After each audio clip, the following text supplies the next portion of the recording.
Thank you very much. All right, I spent the last 2 days since I've arrived racking my brain how to squeeze a 4-hour presentation into 2 hours. It has not been easy. So I'm going to go through this at a pace, not because I want to confuse you or myself, but I feel like if I leave anything out, I feel like I'm robbing you of valuable content.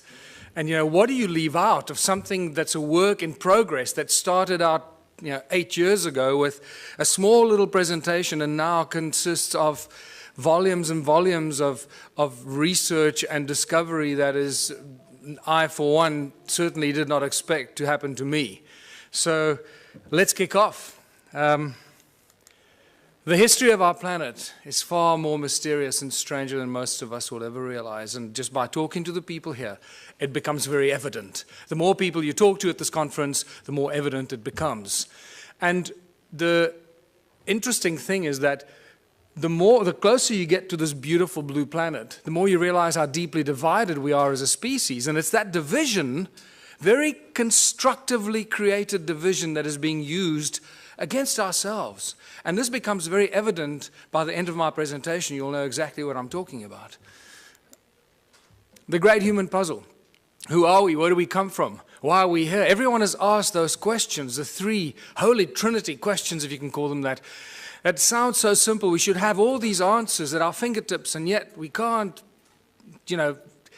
define these answers with any kind of confidence, because every time we think we've reached some sort of answer, everything shifts and changes and sends us in a completely different direction.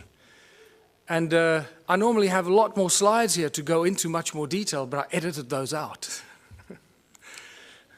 Sound and resonance seem to be the common denominators of religion and creation. No matter how far back you go, no matter how many civilizations you look at, eventually, if you scratch deep enough, that's what you're going to find. Sound, resonance, frequency, but primordially the sound. And it also somehow connects us to opening us to understanding high levels of consciousness. And that becomes very important as we go through this presentation.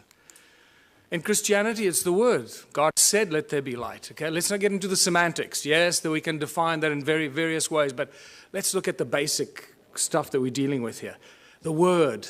First there was the word. In Hinduism, we got the Om, the primordial creative source. The Egyptians sang the universe into creation. All comes to sound. And it gets more interesting as you look at some of the more bizarre and ancient cultures. And you can see this, how these days of creation and the sound of creation is manifested in some of the symbology used in sacred geometry. For example, Christianity can be very quickly described with sacred geometric principles. And you realize that the creator of the universe is not some guy with a white beard sitting on a cloud. That's just complete fairy tale stuff and very distinct part of the control system of humanity. That division principle plays itself out in that philosophy.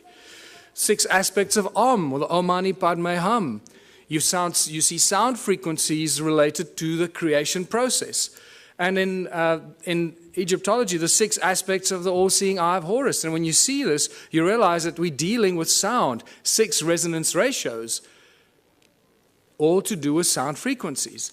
So sound plays a very important role, and one of the lesser known statements or thought patterns of Nikola Tesla that a lot of people seem to miss is that Nikola Tesla said that the earth rings like a bell. It's continuously ringing like a bell. And if you know how to use this primordial source sound frequency of Mother Earth, you'll know how to convert it into an unlimited source of energy. And I believe that's what he really did. What he did with it up at the top of the tower remains a mystery to most of us, and we're all trying to emulate that. But I believe that he was talking about the sound of Gaia, an unlimited free source of energy. And this plays a very important part in all of creation, in all ancient cultures, in all the belief systems. And I believe Tesla used this to do whatever he did to create this free energy that we're all trying to emulate. But what is sound? What is sound? Because we think that sound is just something that travels at a finite speed. Well, that's been busted now, because in Tennessee, you studied in Tennessee, didn't you? Brooks, at the Middle State Tennessee University in 2005. There were 3 high school students and 2 undergraduates that proved that sound travels beyond the speed of light. I'm not going to go into that, but that's an interesting thing to contemplate. That's one of the best kept secrets of science and physics. Never made it into the mainstream news bulletins. Sound boils water. This is a guy called Peter Davey in New Zealand. Since 1940, this guy's been boiling water with sound frequency. It's not complicated, because everything has a resonance. Everything in the creation and in physical form has its own fundamental resonant frequencies.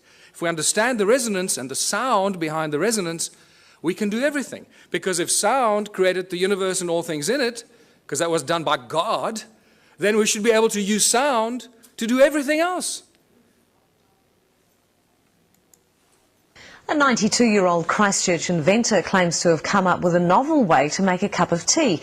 He's invented a contraption that he claims uses the power of sound to boil water. Beverly Lockhart went to investigate. It looks like a desk lamp, is cool to the touch and appears to be doing nothing until it comes into contact with water. 92-year-old former Spitfire pilot Peter Davey claims his invention uses the power of sound to boil water. DSIR, they're a bit baffled how it works. Nobody really knows how it works. Davey believes high-frequency sonic vibrations emitted from within the silver bulb cause the water to boil.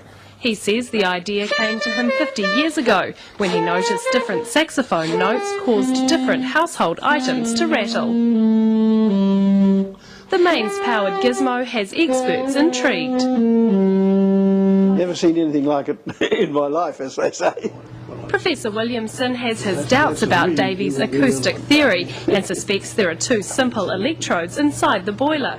It's the conductivity of the water that provides the path for the current and provides the resistance to give the heating. I'm careful that I don't divulge everything. I'm waiting to get a manufacturer that's prepared to put some money into it. And if he does get it on the shelves, he's already got one interested customer. If I saw one in a shop, I'd buy one, because I think they're an interesting little bit of technology. However it is they work. But for now, Davey is savouring his gizmo's success and sticking to his own unique theory on how it works. Beverly Lockhart, 3 News. And in there lies the problem. He's dead. He took his secret to his grave. We will never find out until we go there, try and wrestle it out of his family to share the secret with the rest of the world. I can't believe that in all of the world of science and the the amazing laboratories that we have, there haven't been some scientists that have reverse engineered this or figured this out. Can't be that difficult. It's a resonant harmonic frequency of boiling water. Reverse engineer it. Measure the resonant harmonic frequency of boiling water and build the device. I don't have the laboratory to do it, but I've asked so many people to go out and do it, and no one's done it. So, but what we learn from this experience is we're here at this conference talking about free energy. I believe free energy means free to the world, not just free that we can suck it out of the vacuum and then sell it to the rest of the world. That's no longer free energy. I believe it's crucial that we start thinking about free energy as when you find it, like this guy, give it to the world for free. Because if you don't, they're going to get to you, they're going to get rid of you, and no one's going to get it. They were waiting. I can imagine what they did when Peter Davey died. They breathed a sigh of relief, say, oh, thank God he's gone. And he was too greedy to tell the world how the simple thing worked. Thank God this human greed gene is so powerful that it prevents people from sharing this beautiful stuff. That's what I have a problem with. So what I urge anyone here at this conference to do, if you do find something like this, a source of free energy, do not keep it to yourself. Do not try and gain from the rest of humanity. Put it on the internet, make videos, put it out as widely as you can, share it for free with the world. It'll come back to you in abundance that you can't imagine. Yes.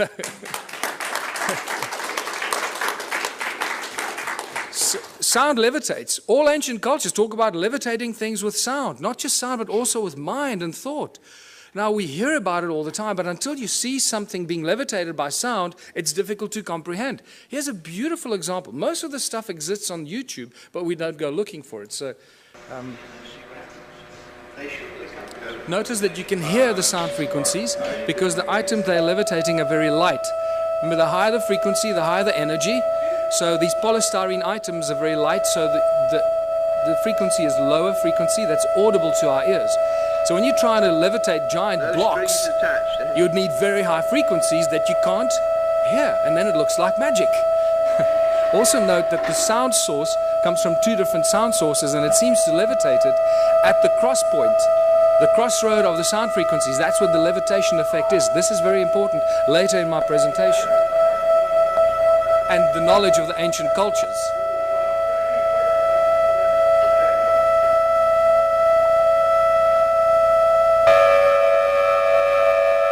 Just the slightest sound variation and the thing starts to tumble and spin. Slightest little variation on the frequency. Look where it starts to spin.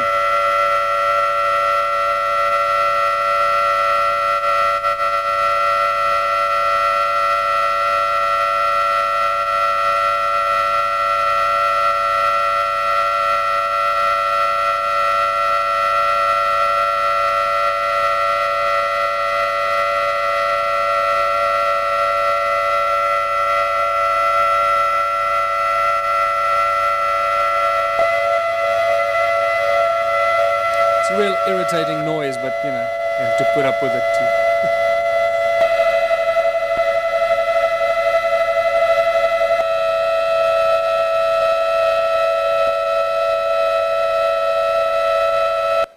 So sound levitates. It's no longer, you know, this fairy tale thing. It really happens. But sound source is also the inspiration for all the religions in the world, the great religions, and the most recognized religious symbols. This is from the guys that developed the cymoscope.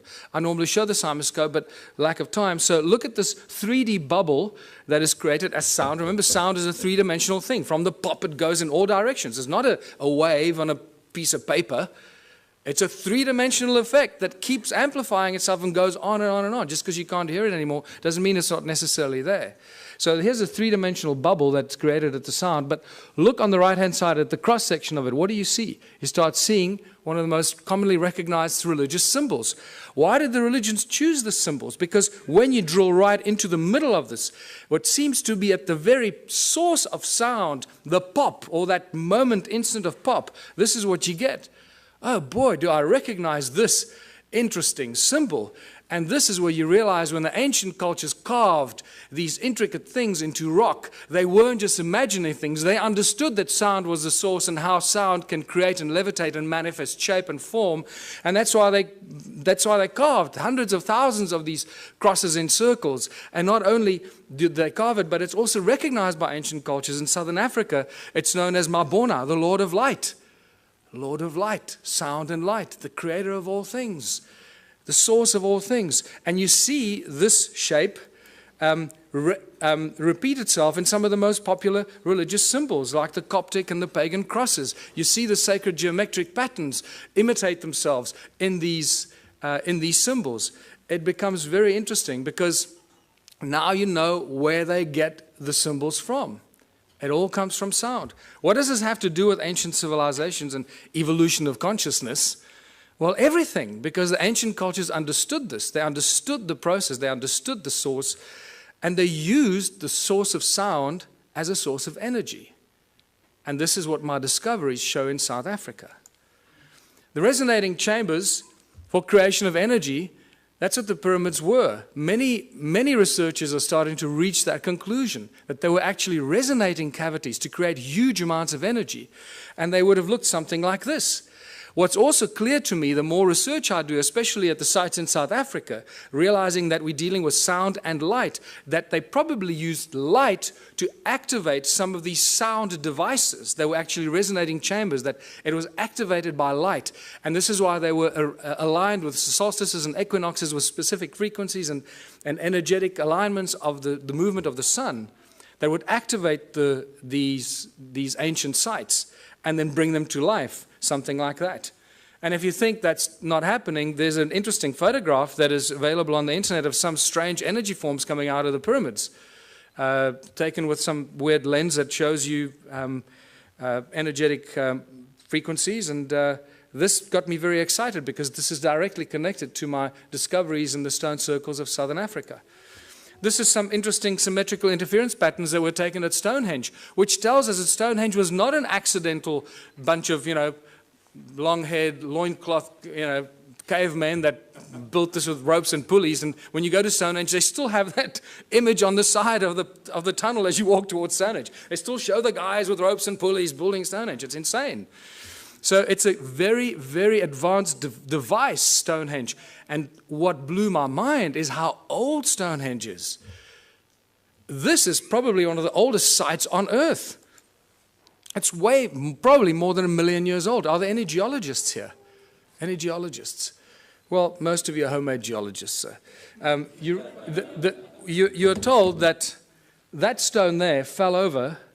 It was the twin of that stone, and it fell over. Right? They were connected at the top, and it broke when it fell over. Well, there's the break. Okay, now this is sarsen stone. It's very, very hard, one of the hardest stones known to us. There's the break. Does that look like a 5,000-year-old break and erosion? Absolutely not. We're dealing with hundreds of thousands, probably millions of years of erosion to erode about this far. This is not a new structure, people. Stonehenge is extremely old. Your mother will lie to you, your priest will lie to you, but the geology is not going to lie to you. There it is. Do with this what you want. It tells us we're dealing with ancient sites and advanced knowledge of sound frequency, because we see it in the patterns that the Stonehenge site still generates today, even though it is in the state of disrepair. Just like the stone circles in South Africa, in their incredible state of disrepair, are still giving us insane amount of energy that we don't know what to do with. This is another example of how old Stone Age is. That crack was clearly not there when the builders built it. You wouldn't put a lintel up with a crack in it. So we have to assume the crack happened after the event. And look at the erosion around the crack. I mean, this is insane amount of erosion. So, modern day levitator. Southern Florida, this guy called Ed Leeds Cullen in the 20s built this amazing place called Coral Castle. This is still a mystery to a lot of people, or they don't know about it. And he single-handedly put these giant blocks on top of each other, carved them, sculpted them, shaped them on his own. The interesting thing is when they used to bring the trucks used to deliver these rocks, he would offload them single-handedly. And nobody knew how he did it. He always made the guy stand around the corner or something like that, until one day, 2 young schoolboys saw him offloading these giant coral blocks. And they came home very excited saying, "Hey, Mummy, we saw the guy." And they asked, "How did he do it?" And the kid said, "Well, he did it with ice cream cones in his hands, 2 ice cream cones." And the parents imagined, naughty children, what are you talking about? You're trying to force us into buying your ice cream for dinner, right? Well, that's not true. When I heard that, I got extremely excited, because that is consistent with what I've been finding in southern Africa. Ice cream cones, cone-shaped tools. And that's why I call it the ice cream cone phenomenon. And this has become a very important part of trying to unravel the ancient mystery, how they did this stuff. They used sound, they levitated stuff, but how did they do it? And I find many of these cone-shaped tools scattered all over southern Africa, among the ruins, wherever you go. I was up the mountain 2 weeks ago, again, walking through areas that I've never been before. Remember, at this stage, I'm the only guy researching this, the whole of southern Africa. It's like I'm the only guy researching Egypt. That's the equivalent of that. There's one guy in all of Egypt let loose to do, try and get some sanity out of this. And so I feel a little lonely, so come help. So just to show you that these ice cream cone-shaped tools are everywhere. There are thousands of them. I've just collected a few, because after a while you get bored. Say, oh, there's another one over there. And then you get to the Rosicrucian Museum in the United States, and guess what I find? These cone-shaped tools on display with Sumerian writing on it, Sumerian cuneiform writing on it, commemorating the building of the temples in Sumer. They were then stored in the walls and hidden in secret chambers in the walls that were retrieved from the secret chambers in the walls. Now they're on display in the United States. Cone-shaped tools commemorating the building of the temples in Sumer. The plot thickens, doesn't it? So let's go back to South Africa, or Southern Africa. The current belief system is that Southern Africa was a sparsely populated part of the world with only a few inhabitants up to about 1,000 years ago. And they tell you about maybe 5,000 people, maximum 10,000 people, hunter-gatherers running around, shooting a buck here, shooting a buck there. Well, they don't do their homework when they put this in our history books, and they insult our intelligence, because unfortunately the ancient stone ruins of Southern Africa tell us a completely different tale. But they still continue to put in our history books, still today, that these are just cattle kraal for keeping cattle. These amazing stone structures that cover most of Southern Africa, but they didn't know that it covered most of Southern Africa, so they put these ignorant things into our history books, and then we pay lots of money to send our children to university to regurgitate this crap. Right? And it's spectacular. They just make the stuff up, put it in the history books, but because they doctor this and doctor that, everybody just kisses their butt and nobody questions them. It's really sad, but just to show you what some of these structures look like, I'll go through these rapidly. They are really remarkable structures. And the walls are not very high. Sometimes they're flat with the ground. Some places they're 3 meters tall or 2.5 meters high. The most important thing that you need to notice is that each one is completely unique and different. There are not two that are even closely, remotely the same. Each one is completely unique. Now that was a question that wasn't asked until I came along. What you also need to look at is the stuff around the obvious structures, not the structures themselves, because you'll see that there's a lot of stuff around the structures that is hidden by soil. It's not visible to you unless you're up in the air like you're looking at from this vantage point. Otherwise, you don't even know it's there. You walk through the veld, you have no idea you're walking over ruins. And then when you look at it on Google, you say, oh my goodness, I was walking there, and I was walking right through all these ruins and these terraces. I didn't even know it while I was walking there. And this is the awakening that happens. I mean, let me just go back here. I mean, look at this horseshoe-shaped structure here, attached with a circle inside, with a stone right in the middle of it, with these weird two, like, towers that lead you in there. And this arm of this from the center goes right through the middle of this. There's some weird stuff going on here that we don't understand. Look at all this stuff hidden by soil underneath, around this obvious ruin here. There's another horseshoe-shaped, ohm-shaped structure. And what does ohm represent in modern electronics and electricity? It's linked to vibration, frequency, the movement of current, and so forth. Resistance. Look at all the stuff in between, covered by soil. You have no idea that there's much more of this stuff in between, connecting this one to that one. And then they build beautiful flower-shaped stone structures because they look like pretty flowers, right? Except you can only see it from the air. And they're all connected by these channels. There's a channel coming out of it and a channel running down there that's badly destroyed, and these strange hexagonal shapes. What is activity all about in Southern Africa? Always about gold. Don't you ever forget it. Always about gold. And remember, it's not the obsession of humans with gold, it's the God's obsession with gold. In Genesis 2, when Adam was alone on earth, Eve had not yet been fashioned from his rib. God comes to Adam and says, hey buddy, there's a place called Havilah. It's land full of milk and honey. The land is good, the water is good. And by the way, buddy, there's gold. What on earth is going on here? Why would God, the creator of the universe and all things in it, the commander of consciousness, want to tell Adam about gold? And it's in that one defining moment that you divide God with a big G from God with a small g.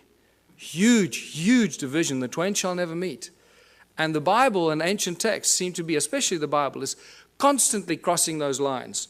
What I find fascinating, scholars that have been studying the Bible for 30 years, their entire life, still keep crossing that line. God with a big G, God with a small g. The Elohim is a plural. The Elohim and the Anunnaki are the same beings, and I'll show you why.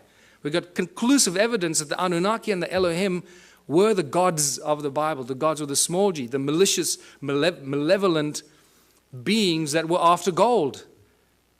The divine creator of all things does not want gold. He doesn't take credit cards, and he doesn't use money. And we'll get to that. The ancient history of Southern Africa is all about gold. You can't, the whole Monomotapa kingdom that was attacked by everybody from the north, and they could never be overthrown, the golden kings of Monomotapa. Fascinating story. Not many people are even aware of it. What do other ancient cultures or other ancient texts tell us? Well, the Sumerian tablets tell us in great detail about the Anunnaki. And all the great biblical stories are first found in the Sumerian tablets in much greater detail. And when they, like the creation of Eve from Adam's rib, is reduced to 2 lines in the Bible. In the Sumerian tablets, it's a whole chapter on it, how it happened, how they put Adam into a deep sleep, and blah, blah, blah. It's phenomenal information.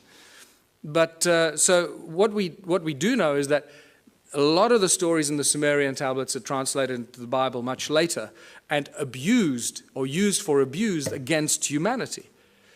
Work in the UBUNTU is the constant reference in the Sumerian tablets. UBUNTU has been given many names, but its primary sort of reference is always linked with gold. This is UBUNTU is where the gold came from, and there's some great references from Sitchin's work where the landmass, the shape of a heart was given, in the lower parts thereof golden veins from the earth's innards were abundant. UBUNTU, of gold the birthplace, Ea to the region the name gave. And I'll draw that comparison for you to show what he's talking about. The Sumerian god Enki is inextricably linked to Southern Africa and the gold mining empire. And in my longer presentations, I go into more detail why I say this, but it's just overwhelming. It keeps coming in waves and waves, how Enki is linked to Southern Africa and the gold mining empire that he set up there some 400,000 years ago. Now, Enki is not unknown in African ancient history. Creator Mutwa told me that Enki is known as Enkai, the creator of the human race. Just to throw that at you. And it gets weirder and weirder the deeper you go into this. And then Enki decides to create a species because they needed help to get the gold out of the mine. You can't just use machines. Machines break. And it's much easier to clone a species and train them and let them do this stuff, because if they die or get sick, then you just replace them. It's better than building machines. They just breed on their own. Look what they've done. 7 billion. Great breeders, these machines, these slaves. Let us create a Lulu, a primitive worker.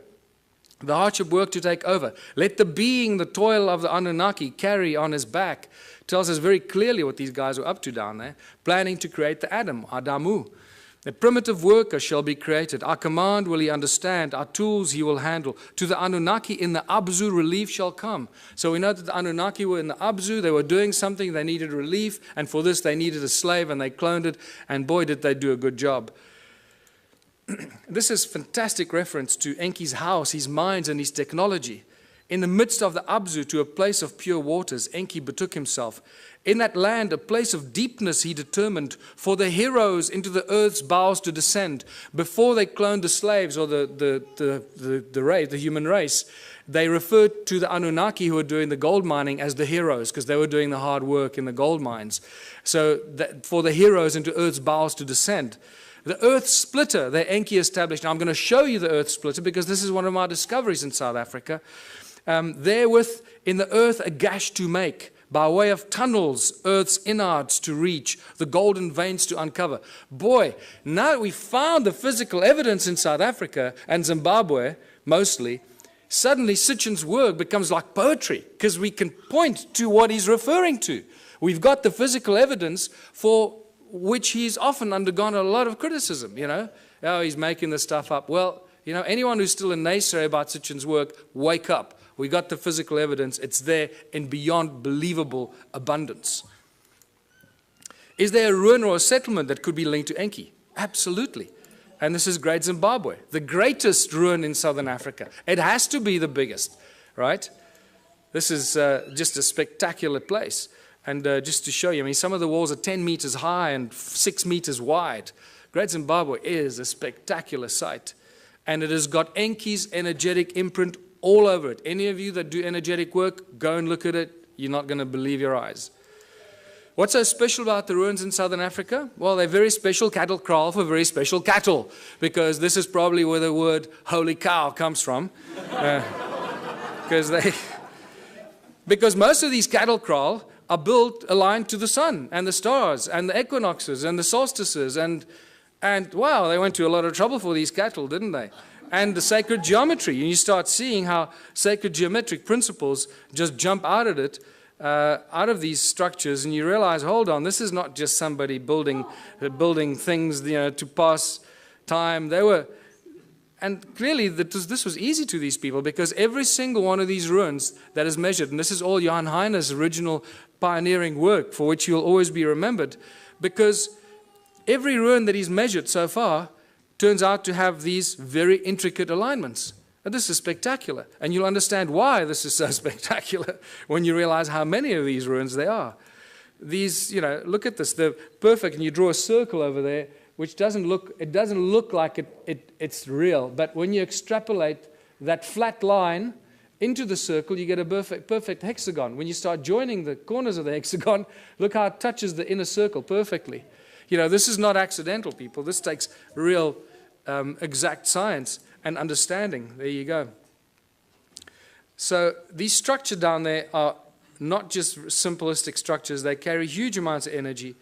And important to note that there are no doors or entrances. This is an important thing that you find in some of the archaeological reports, and they say, oh, there are no doors and entrances, and then they forget about it.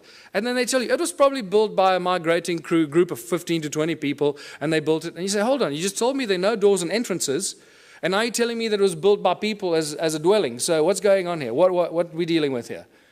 And you don't get intelligent answers from the so-called authorities on this. And agricultural terraces. Thousands of kilometers of agricultural terraces. In fact, more than 450,000 square kilometers of agricultural terraces in a sparsely populated part of the world. Who built these terraces? What were they planting in these terraces? What's going on here? It doesn't fit. It doesn't match. Terraces are everywhere. When you start looking and opening your eyes, mountains are covered by these terraces. This is in Botswana. This is in Lesotho.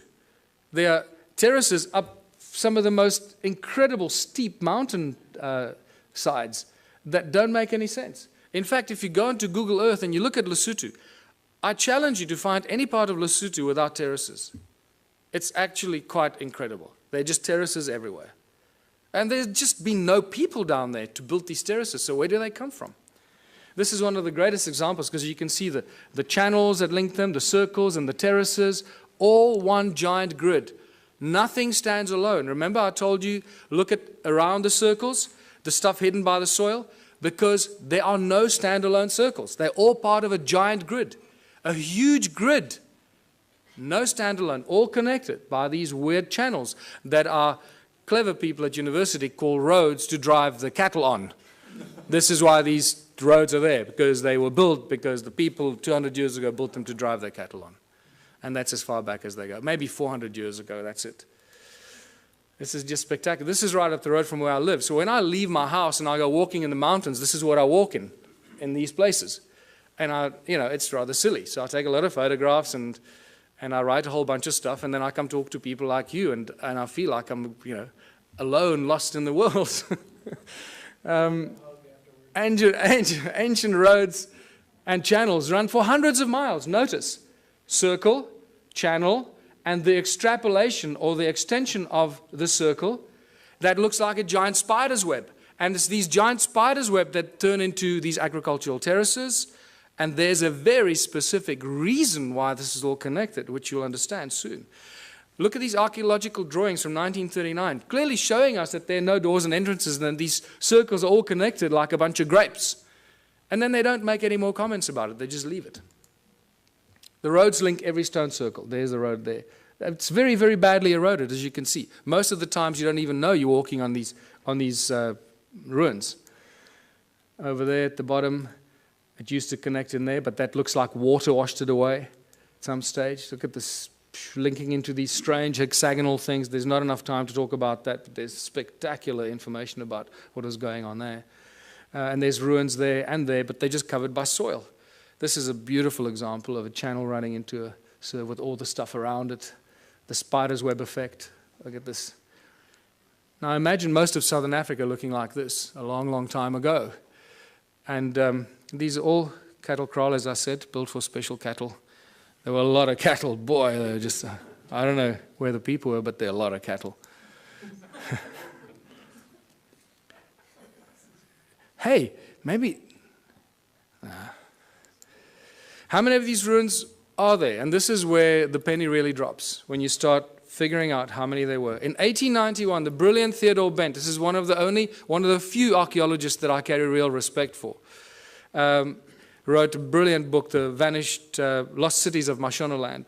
And it's a phenomenal book. And in 1891, from horseback, traveling through South Africa, Botswana, Zimbabwe, he estimated about 4,000 of these structures. Then by 1974, Roger Summers, who had more technology available, calculated about 20,000 of these stone ruins. Now, by now, I started going, hold on, 20,000 stone ruins in a sparsely populated continent doesn't make any sense. I got involved in 2007 when Jan Heine introduced me to this, and within 6 months, I estimated at least 100,000 ruins. So I thought, well, before I release Temples of the African Gods, I can't just thumbsuck the stuff. Let me have some sort of at least scientific argument for this. So I started counting. I used Google and aerial shots and just started counting, and extrapolating, getting averages per hectare, per square kilometer, per larger area. And I went all over southern Africa and found these densely clustered areas and got averages. And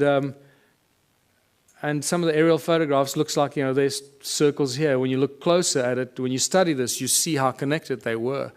This is all over southern Africa. Some of them are in the Transvaal or in Gauteng, what used to be the Transvaal, in Mpumalanga, in the Orange Free State. There's some in Natal, KZN. I just found some in KZN 2 weeks ago when I traveled to KZN. And I hadn't found any before. So wherever you go, you find more ruins. Zimbabwe, Botswana, as I mentioned. And this one I'll be talking about again. This is near a town called Bronkhorstspruit, very strange looking structures. This is again close to my house. And this is south of Johannesburg. There are thousands and thousands of these south of Johannesburg, and they think they discovered gold there in the late 1800s. And this is just spectacular. It's the density of these. This is other side of Rustenburg, where I grew up near the platinum mines on the way to Botswana. This runs about 5 by 5 kilometers, and it's just dense like this. It's ridiculous. And this is back near where I live, just to show you the circles with the channels connecting them and the terraces. And by the time I finished counting, getting all these averages, I found out there were more than 10 million of these. So forget 4,000 and 20,000 and 100,000, more than 10 million of these. In fact, I can now tell you categorically it's probably closer to 20 million of these. And we'll be surprised if there aren't more. It's spectacular. We're dealing with the largest and most mysterious ancient civilization on earth that no one's paid any attention to until now. What happened to them? What happened to 10 million stone structures and the people? Forget the stone structures. We've got evidence of those. Where are the bones? Where are the dead people? There's nothing. Not a trace of who occupied these. Isn't that more mysterious in itself? That for an extended period of, I'll show you, about 280,000 years, people lived and worked here. Then no fossil remains of these people. What on earth went on here? This is where you start listening to people like Drunvalo Melchizedek, when he says that, human populations have been evacuated and moved from one planet to another. You go, well, hold on, suddenly that makes a little bit more sense than anything else. Because we should have found bones. There's been a lot of digging, mining, and there should be bones everywhere. Farmers, building houses. So what happened to them? This is where the Sumerian tablets become very important. And the King's List, I'm going to come back to this, because in the two King's Lists that give us exactly the same story. They give us the names of 8 kings that ruled for about between 220 and 241,000 years. The names of the kings are the same. The places they ruled are exactly the same. The dates vary a little bit. So you've got to allow some mistakes in translation. But the names and places remain the same. This is very, very interesting. But what this tells us is 2 very important things that I'm going to come back to later. And this is a repetitive theme in the Sumerian text. Is after the kingship descended from heaven to earth, after kingship was lowered to earth from heaven. Okay, to us it doesn't make any sense. Oh, we think it's some crap made up by the ancient people because they were all stupid, right? And then it tells us who these kings were and how long they lived. And you can clearly see that they weren't human, because they lived and ruled for 36,000 years, 64,000 years, 28,000 years. And then a very important thing that it tells us, a very important statement from these 2 kings lists. And then the flood swept over. So two very important things, three important things. That kingship was lowered to earth from heaven. Somebody up there decided that they were going to appoint some kings on earth, some priest kings. That changes all of human history. It tells us that they ruled for an extended period of time, and then the flood came. So we seem to have a history, a chronology of human history until the flood. Prior to this, or until now, we know very little about what happened before the flood. And this is very important. So I believe that when they say the flood came, that's what destroyed these ruins. Some 12 to 13,000 years ago, the so-called Great Flood that there's not much argument about in geologic and archaeological circles. And you can see the sedimentation. That's why most of these ruins are not visible. Most of them are covered by soil. They're hidden from us. And wherever there's stone circles, there are gold mines. You can't get away from it. More than 75,000 gold mines have been found between 2005 and 2010 in a geological survey just around the little town of Leidenburg in the Mpumalanga province. 75,000 gold mines. In the 30s, I've got two distinct, separate reports from two separate miners that mined in the province of Limpopo, northern South Africa, that found mysterious mine shafts, tunnels like this, at about 100 feet down while they were mining gold. Remain unexplained. Tools and artifacts were confiscated by the authorities, never to be returned. In the 1990s, De Beers found a mine shaft 22,000 feet deep that scared them. That they say it was cut with absolute precision, indicating some advanced laser technology that they do not possess. Anglo-American, I know, has a secret file that they keep for covering up ancient mines and shafts. Anytime they come across an ancient shaft or a mine, they cover it up and move on. They don't even discuss it, but they have a specific file for that. And I was told this by the chief geologist at Anglo-American while we were having a beer at a pub. He just volunteered this information to me. I was amazed. But then he didn't know who I was or what I was doing. Sneaky bastard. What kind of stone are we dealing with here? It's a very special kind of stone. It's known as hornfels. And it's known by geologists as ringstone.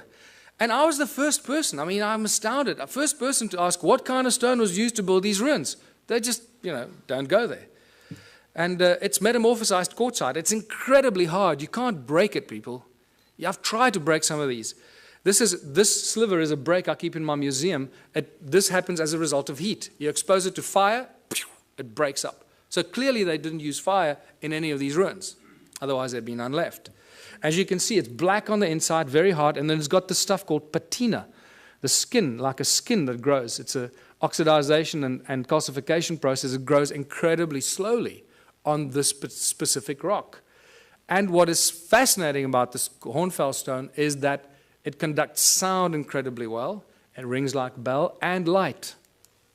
There's some more examples that I found that I keep in the museum. And more spectacular examples. And just to show you, there's a little... The most remarkable artifacts that I've collected, this particular stone in my hand here, this beautiful Stone Age club, it looks like something out of Flintstones. I'm going to show you how they ring like bells, because I can't carry these with me all over the world. So a quick demonstration how these stones ring like bells. I just discovered that in geological terms, these stones, this particular stone, the hornfels in South Africa, is also known as ringstone for that very specific reason. And to ring these, I'm going to use my brand new tool that I just collected about a week ago. This phenomenal, absolutely phenomenal artifact. And I'm going to use this to ring these stones. This looks, we always joked when I found this, that this looks like a Stone Age guitar. And it's pretty much like that, And I'm going to show you that it is very closely related to a musical instrument in ancient times for a very specific reason. Now you might think that the stone shape is just accidental and that it broke off or something. You'd be mistaken, because I've collected probably about 4 or 5 stones that are very, very similar in shape, very similar carving structure. There's broad base here and then down to a narrow tip, and somebody removed this particular piece of the stone over there for specific reasons, as you will hear, which I'll ring a little bit more. They ring like bells. But it's also important to note that you cannot carve or chip the stone. it will splinter and fragment, and it will not be chipped or carved. Okay, so these shapes that we see here must have been molded in some way, and molded for specific acoustic properties. And this is why. You've got to hold it a very specific way to make as little contact as possible to get it to ring and resonate at its optimum. Now remember, it's also covered in patina, the skin of the rock, this brown reddish color that covers the rock, that is no longer the original black or charcoal color, the original color of the metamorphosized quartzite that's underneath. And that's how it rings.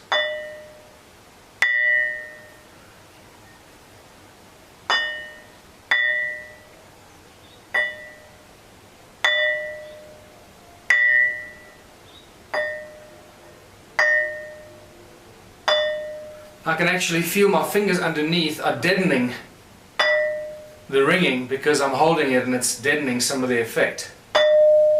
There we go. That's better. That's what you want.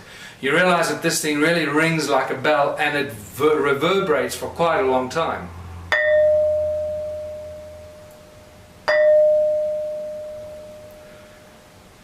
Alright, and now to show you that this is not the only one, here's the other one. The Stone Age Club. And I drove over this myself a few times, driving up the mountain of the forest road, and eventually I stopped and picked it up because I realized this is one of the most remarkable tools that you will ever find, and thank God I did.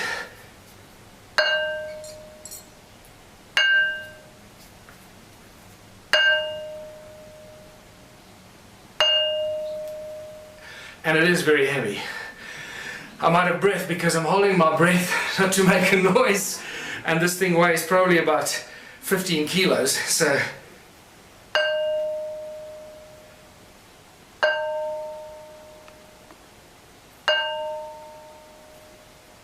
and there you go. Demonstration how these stones ring like bells, and they were used in all kinds of ways and fashions, just like the ankh, to create specific vibrational frequencies and specific notes to use as a form and a source of energy. And just to remind you, metamorphosized quartzite is full of what? So we can talk about this later when we start getting into the consciousness principles. What are we really dealing with here? And what do these ancient sites contain? How much information is actually stored in these ancient sites? Yes? Just a quick question with the stones there. I noticed that the frequency was the same. It seemed to be the same note. Did you actually ever try and measure the exact frequency? Yes, we did. We measured. Well, not those two. I haven't tested those two. But somebody emailed me. I get thousands of emails. Somebody emailed me saying that's a B flat, I think. That is very important, but it's just not enough time to go through all the stuff. Sorry. And then all these anomalous tools I've been collecting and finding. Strange tools. Once again, some of them are these cone-shaped tools, always to these points. And then the stone phallus. Stone phalluses seem to be very popular in these ancient times. What's important to note, see how the patina has covered all of them, remember? Somebody must have carved them or shaped them at some stage. And they're all covered in this brown patina. Okay, keep that at the back of your mind. This is at top of the big ruin on top of the mountain there. That's spectacular, whatever that is, a bird-shaped stone, or there's a whole other link to the Zimbabwe birds that is in here, but we can't go there. These strange tools and artifacts that are just spectacular, that make no sense to us today, because it's not part of normal archaeological, stuff that they exhibit. And then the most spectacular mystery in all of archaeology, the sacred stones. The special sacred stones. Hundreds of thousands have been found in southern Africa. Now, because we had a breakthrough energy conference, you'll automatically notice that they resemble a torus shape. So I'm giving you a little hint as to what these are for.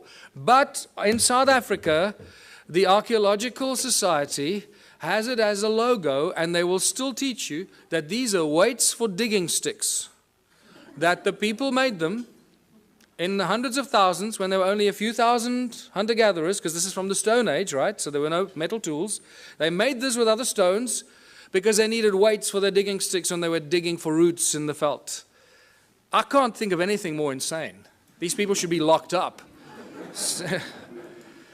Where's the flagship among all these ruins? And this is where we get to the very important Adam's calendar. It was rediscovered in 2003 by Johann Heine, and he'll always be remembered for that, because this is one of the most spectacular discoveries in all of human archaeological history. These are the two central calendar stones. Baba Credo Mutwa, the preeminent African shaman, told me when I saw him, there you can see Adam's calendar in my other book lying on the desk. When I showed him this book, he burst into tears and took quite a while to calm himself down. He said he never thought he'd see that sacred place again. He was initiated at this place in 1937 as a young shaman, and he calls it Inzalo Yelanga, or birthplace of the sun.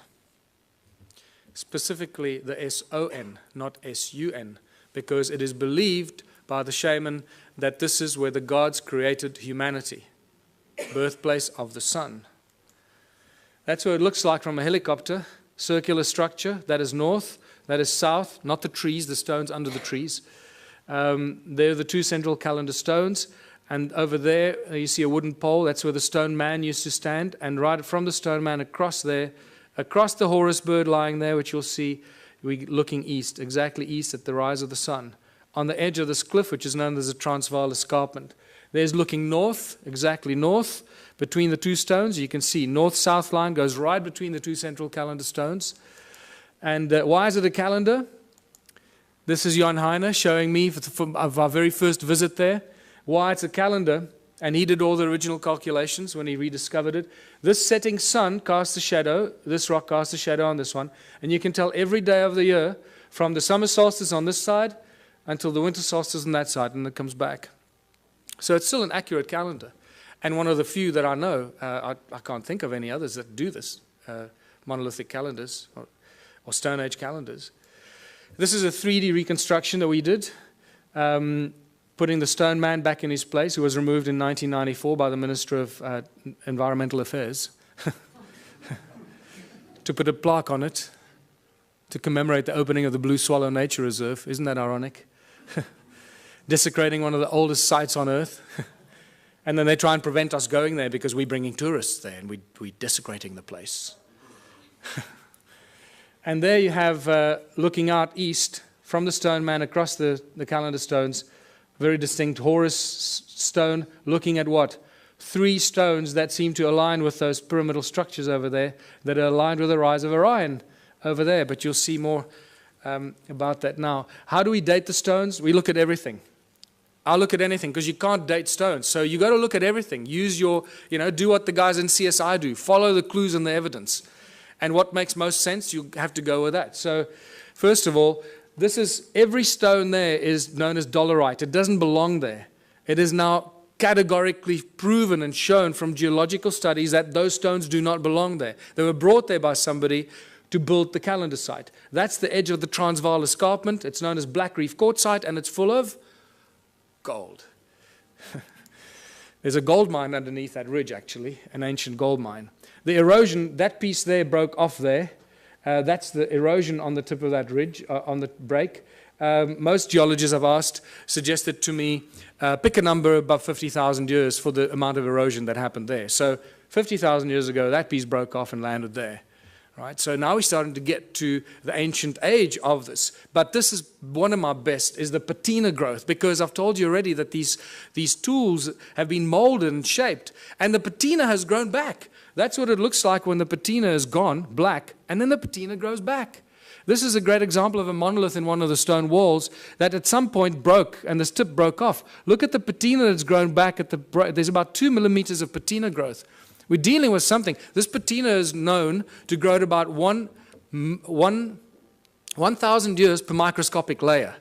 1,000 years per microscopic layer. So for 1 millimeter or 2 millimeters of patina, we're dealing with something that's 100, 200, 300,000 years old. We don't really have a measure for it, but it's extremely old. And we know that this is not normal archaeology. Look at this beautiful carving of one of the stone structures. So not only did they build the stone circles, but they first carved them into rock. This is another interesting part of this presentation that I normally go into a lot more detail. But look at, after they carved this crack appeared through the rock. This hornfels stone, you should see the black of the hornfels on the crack. On a fresh crack, you'll see the black of the hornfowls. But it's so old that the patina has grown into the crack and completely covered up the black color. So this shows us how old this carving is. So we're dealing with probably 50 to 100,000 years old that this carving is. So these are the kind of indicators that we have to use when you deal with this kind of evidence, because you can't follow the normal archaeological routes. They just don't have the tools to do that. But this, my friends, is by far the most important discovery, I believe. If you look at the circular, you can see the whole Adam's calendar is a circular structure, north-south. But the first thing that you notice is that it's not at 12 o'clock. It's not true north. It's slightly left of center. So Johan Heine and I had it measured, and we found out that there's a 3 degrees, 17 minutes, and 42-second deviation anti-clockwise. Now, that's not possible, because we're not dealing with magnetic north. We're dealing with true north. And at first, we thought that this had something to do with the precessional wobble. So I spent a lot of months trying to analyze and speak to experts in precessional counting and all that. And I realized, hold on, I'm barking up the wrong tree. This is true north. Wherever you are in the precessional wobble, true north stays at true north, right? So what's going on here? This is 3 1/4 degrees deviation. I believe that the man that holds all the information is Charles Hapgood, who's been trying to teach us about crustal displacement and crustal shift. I believe that Adam's calendar is a real geophysical example that crustal shift displacement did happen, because these guys did not make mistakes. They would not have accidentally built a 3 1/4 degrees out of alignment. It's not going to happen. So, we know that crustal displacement happened, we just don't know when. But here we have geophysical evidence that it did occur. And then obviously the Orion connection. You can't get away from the Orion connection. All ancient cultures do it. I've mentioned it already, those three. There's your Horus stone, and look at that distinctly carved rock there. Those three, if you lift them up, they align precisely with the rise of Orion's belt when it was flat on the horizon. I've had 2 separate calculations done by 2 separate astronomers. Both of those will be wrong, because none of them took into account that 3 1/4 degree misalignment. So, but it just shows you that their calculations are really, really old. That's really interesting. I didn't cross-examine on them. And just to show you this beautiful Horus stone, I discovered that one morning when I went there with another guy very, very early when I started doing this exploration. And that stone was covered by soil. So we couldn't see. I didn't know that it was actually a Horus or a bird-shaped stone. But then when I moved the soil away from about there, suddenly this beautiful head and nose appeared. It doesn't look like much from here, but there's nothing to stand on to take photographs. You know, if I take one step backwards that way, I fall off the edge of the cliff. So, and there you go. It's about 3.5 meters tall. There's a fat belly there that you can't see on this angle. And the nose is broken off. It's probably maybe another foot there that would have extended. If you lift it up, there you got it, reconstructed. Adam's calendar. When I called it Adam's calendar, I had no idea how close to the truth it was. This is where humanity was created according to ancient African culture, where the Anunnaki artificially, genetically created the Adamu, the human species that we all belong to in various forms and shapes.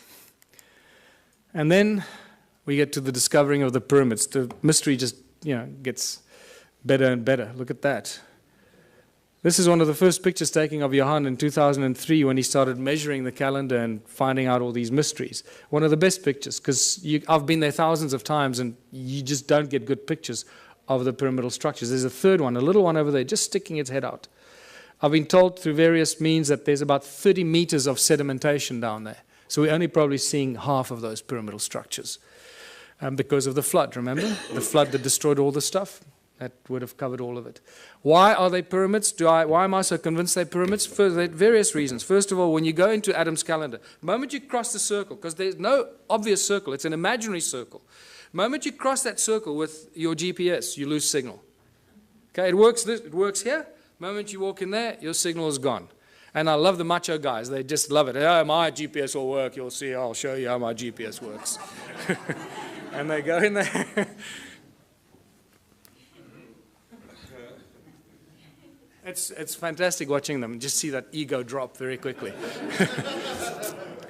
And then when you take the same GPS down to the pyramids, there were 4 of us. I will forever regret not taking a photograph of it, because there were 4 of us standing with GPSs like this. And every GPS gave you a completely different reading. Not just slightly off, but miles off. You were like, you know, in another province. It was insane, right between the two pyramids. Not only that, but all these ancient cultures built things according to the sacred geometric principles. So I thought, hold on, this will tell me if it's linked or not. Let me draw a golden mean spiral from Adam's calendar and see where it lands. Well, you know, I didn't have to guess. You got it. So here we can do a beautiful twist on those that want to stick to mainstream science. And we can argue the argument of probability, which is one of the most commonly argued arguments in science, isn't it? Probability. So the probability factor that the golden mean spiral accidentally ends between the pyramids is so completely out of kilter that it has to be linked. You're dealing with several million or several billion odds to one that it's, you know, an accident. So the probability factor plays a very important role here. We're dealing with something that's connected, and also through channelings and other psychic revelations, I've been told in no uncertain terms that we're dealing with some very advanced stuff here. And then when you connect Adam's pyramids through Great Zimbabwe, Enki's house, it lands right in the Great Pyramid of Giza. And all along the 31 degrees east longitudinal line, the Nilotic meridian, right, which is also linked to the white lions of Timbavati, the sacred white lions of Africa. And you start seeing all this connection. It's just beautiful. It just unravels more and more. And then my beautiful friend Willem de Swart, who's decoded the numeric system and the secret numbers of God, made it very clear to me that the name Elohim equates to the number 31. Elohim, 31 degrees east longitudinal line. So this gives us an indication that the Anunnaki and the Elohim are the same group of beings. I just recently did an interview with George Nuri. The very last caller that called in told me he was abducted by the Anunnaki 12 years ago, before he knew any of the stuff we're talking about here. They told him they were tall, about 9 feet tall, blonde, blue-eyed individuals. They told him they were the Anunnaki, and they also told him they were often referred to as El or Elohim. That was very interesting, and then the show ended. So I need to talk to him more. So what were all these stone circles for? Millions and millions of stone structures, all connected. Each one is completely unique, different, built with stones that ring like bells. What's going on here? Archaeological drawings show us that there are no doors and entrances, and some of them are concentric circles, like expansion, amplification chambers, or something to that extent, right? So are these connectors, these channels, actually like wires? Absolutely. So let's go back to what Nikola Tesla said. He said the earth rings like a bell, and it's an inexhaustible source of energy if you know how to use the sound frequency of Gaia. And I believe that this is what it is. The cymatic patterns remind us of what we're looking at. The shape of Om. This is the shape of Ah, sand on a metal plate. That's what you'll find. So what we're looking at here is cymatic patterns from Earth. Each one of these stone circles just simply represents the cymatic or the shape of the sound of Gaia at that particular point. And this is why they connected.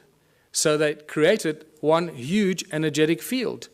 There's one example. There's Hans Jenny's photograph, the circle in the middle and the spider's web effect outwards, the circle in the middle, spider's web effect outwards, except these were connected so they could share the energy they suck out of Mother Earth.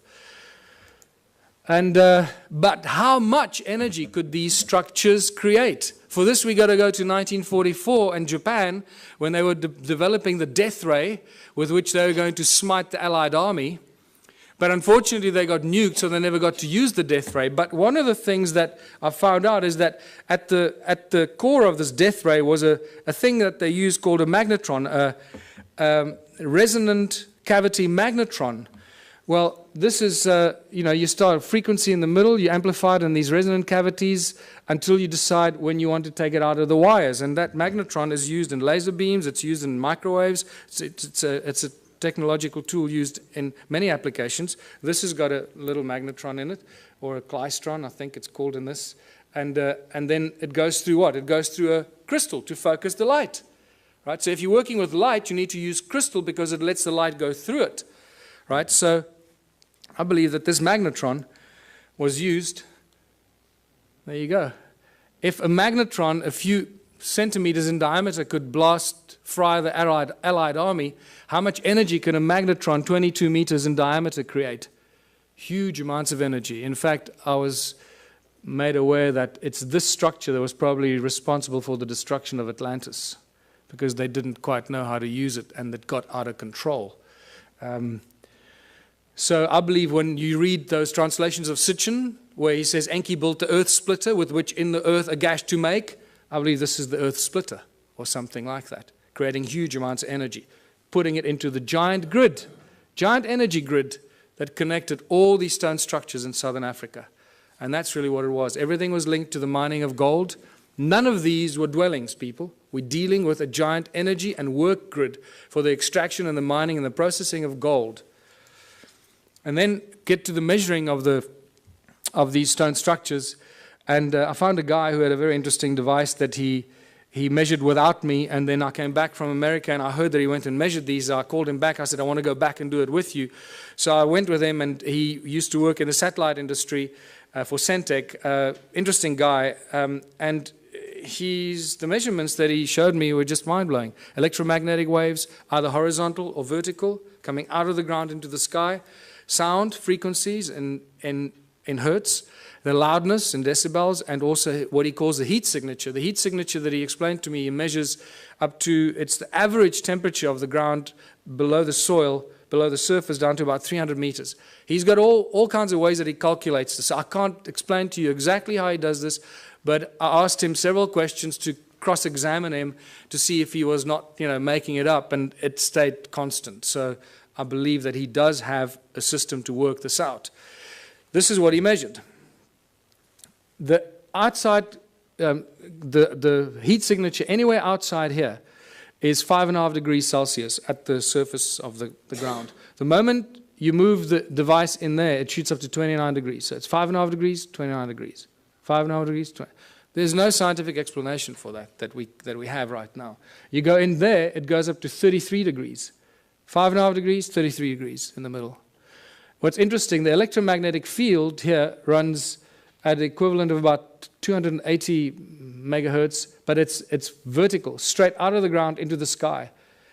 So it's a column of energy out of the ground into the sky. Over there, it creates like a dome-shaped effect over the circle, because you also lose GPS when you go in there. So I can now understand why you lose GPS, because it creates the circle. There's no electromagnetic activity outside. The moment you go inside there, you pick up this horizontal electromagnetic effect, equivalent to about 480 megahertz. And he went into more explanation to me exactly how sorry, let's go back here. And then the sound frequency he measured coming out of these walls at 14.5 gigahertz. Now, we don't measure sound frequencies at those. This is really mysterious. So, and at 72 decibels coming out of these walls. And then we went up to this one here, and it got even worse. Measured 33 gigahertz sound frequencies coming out of these walls inside here. 33 gigahertz. When you walk along this channel that ran in here, the wall was broken there, but the channel runs in there. It started like 5 degrees. It keeps going up. As you walk there, that heat signature keeps rising. By the way, the heat signature, he explained to me, can only go up to about 80 degrees Celsius, at which point it suggests that you've got a volcano under you about 300 meters below you. So that's how he's calculated it. And so at 80 degrees is the max, and nothing more is possible. So we go from 5.5, and by the time you get here, it's at 33 degrees. Around 30 degrees there. When you go from outside there, 5.5 degrees, onto that little attachment there, inside, shoots up to 58 degrees. 5.5 degrees, 58 degrees. There's just no reason why it should be doing that. And then the electromagnetic waves, once again, there's a dome-shaped horizontal effect that happens inside here at that frequency. And it's horizontal. Also, this is why, when we did ground-penetrating radar, I used the world's leading company to do ground-penetrating radar on 3 structures. This is one of them. There was another one of those flower-shaped ones, and then at Adams Calendar. And all the way through the ground-penetrating radar exercise, I kept asking the guy, are you getting GPS signal? And he says, yeah, sure. And he had a really big GPS thing on his back, and I thought, okay, well, our measurements are down the drain. That's it. The guy was lying to me. And then I waited, after working like a dog for a whole long weekend, because to do this GPR is not easy. The GPR devices are not meant for rocky terrain. You've got to drag this big box and up the rocks and down the rocks, and I had to do the dragging. So I worked my butt off for the whole weekend expecting some results. So, you know, a week goes by and I phone the guys in Joburg and I say, have you got any results for me? I'm dying to see the results. And they say, yeah, no, we've got some problems with, I'll get back to you. A month goes by, nothing. 3 months go. Eventually I said, just tell me what's going on. He says, look, we got real problems with the GPS. Everything is just completely scrambled. I don't know what happened. I'm really, really sorry. But it's just like complete garbage. This has never happened to us before. So I went, don't worry, it's okay. You made me the happiest guy in the world. Because now I know that our measurement's accurate. It looks like you're getting a reading, but you're getting garbage. So when they put it in the computer nearly blew up. It said, sorry, buddy, I don't like what you're feeding me. And then we get to Adam's calendar, and everything we know, or we think we know, just flies out the window. There's the imaginary circle once again. And as you approach it, the heat signature is at 9.5 degrees. It's a little higher than the other places. As you cross that imaginary circle, remember there's no wall, so 9.5 degrees, as you cross in there, it shoots up to 77 degrees. 9.5, 77 degrees. But then when you go in between the two calendar stones, it shoots up to beyond 80 degrees, beyond what suggests you're standing on a volcano. This is bizarre stuff. Is it the human that enters there that makes the change, or if you leave a thermometer in there, is it the temperature? It's not a thermometer. No, this is special calculation. It's a heat signature. It's not the temperature of the ground. Okay, so it's, again, it's the average temperature that he explained to me, about 300 meters below the surface, going up in temperature, suggesting that at about 80 degrees, that heat signature would equate to a volcano, volcanic activity. And then we measured the sound frequency, first of all. Once again, nothing outside. And then as you cross that imaginary circle inside, it shoots up to beyond 375 gigahertz. This is sound frequency. Now, I've never heard of anything before measuring sound frequency at these frequencies. In fact, I've had several people argue with me that sound doesn't exist at those frequencies. I say, oh, well, it just disappears. What happens to sound? It just disappears because we can't hear it. So there's an interesting debate to be had there with some of the brainy people out there. 375 gigahertz sound frequency. That's insane. That's ridiculous. But then the electromagnetic fields become very important in this discovery, because as you cross in there, it shoots up to 1700 megahertz, equivalent electromagnetic activity, horizontally, creating a dome-shaped effect. Again, this is why the GPS doesn't work inside there. But in between those two calendar stones in the middle, it shoots up even higher to 1800, but vertically, straight out of the ground into the sky. And that just blew my mind, because that made me realize that we're dealing with something very special. Since I first started going there and taking psychics and connected people there, there have been hundreds that have told me things about the site that could not be told unless you knew something. So once again, the statistical probability that they were lying to me is out the window. They must be telling me the truth. And the recurring constant, that thing that I've been told by, you know, strange woo-woo people, is that it's an active vortex and a portal. Now that we've measured it, I believe them, because this is the kind of thing that we measure there. Electromagnetic waves run horizontally, vertically, and then vertically coming out of it is one vertical shaft of electromagnetic waves straight into the sky. So what is this calendar site all about? What were they doing here? What were the Anunnaki doing here? They were getting gold. They were using the people to mine the gold, using advanced technology, Caesar technology, getting it off the planet. We know that they were getting it off the planet. Sitchin makes it very clear in his translations. But he says they would beam it up with skyships. I think he was very, very close to the truth, except the word skyships was misinterpreted in his translations. It wasn't skyships. It was a contraption like Adam's calendar. Beam up the gold, Scotty. Where do you want it? That's what we're dealing with here. They were getting the gold off the ground, off the earth, somewhere else. The gold isn't here. One of the biggest mysteries. Where's Germany's gold? Where's the gold in the USA? The gold is missing. Suddenly all the countries around the world are waking up that they don't have any gold. Well, this is an age-old story. It goes on for all of human history. Remember when the Spaniards arrived in the Americas and everywhere in the world, they found the native populations, they had all this gold, and they asked them, who does the gold belong to? There was always one answer they received: The gold belongs to the gods. And they were right. And they're getting it off the ground, off this planet. So, Caesar technology was only discovered in the 17th June 2009. This was reported on in some of the scientific journals, talking about sound as being used as laser beams. Not light, sound. And they think it's very exciting because it's got great applications in the military, obviously. And this is where the sacred stones come in. Because I believe these are not only energy devices like toruses, toroid energy generating fields because of the special stone that they're made of, but they're also frequency converters. One frequency in, another frequency out. And I believe that these pointy stones, like Ed Leedskalnin, was reported to move the giant blocks with 2 ice cream cones in his hands. Well, you hold those 2 in your hands, it'll look like you're holding ice cream cones in your hands. And at the point where they cross, beaming high-frequency sound waves, they will create levitation. The higher the frequency, the higher the power and the energy, so you can lift huge things up and move it around as you want. Ice cream cones in your hands. Boy, those 2 schoolboys made my day. There you go. What I find interesting is that average 3 centimeters, which equates to 10 gigahertz. So when we reverse engineer this, I'm looking for laboratories that work on laser technology. We can do some remarkable experiments, people. We'll change the world. We'll use these stones and we're going to discover new energies. And we can, any volunteers, we can put you in front there, set it up, and see what happens if we phase you out or if you're still there. 10 gigahertz. So what have we learned from all of this?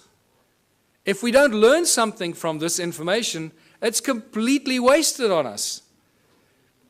And I believe we're going to have a break now. Is that true? We're going to have a break?